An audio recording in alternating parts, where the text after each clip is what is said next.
Setiap 5 menit, ada satu orang di Indonesia yang meninggal karena tuberkulosis.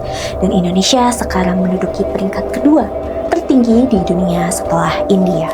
Ada lebih dari 1 juta kasus tuberkulosis per tahun di Indonesia, dan angka ini terus meningkat setiap tahunnya. Dan tuberkulosis ini membunuh lebih dari 130.000 orang per tahunnya. Ya, kamu gak salah dengar, 130.000 orang. Masalahnya, banyak yang gak sadar kalau mereka mengidap tuberkulosis. Gejalanya bisa kayak batuk biasa atau bahkan gak bergejala.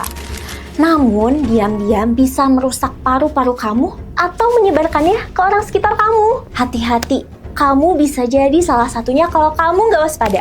Kalau kamu atau orang di sekitar kamu mengalami gejala seperti batuk lebih dari 2 minggu, sering berkeringat malam tanpa sebab, atau mungkin badan cepat lemas, segera periksakan diri kalian ke fasilitas kesehatan terdekat ya.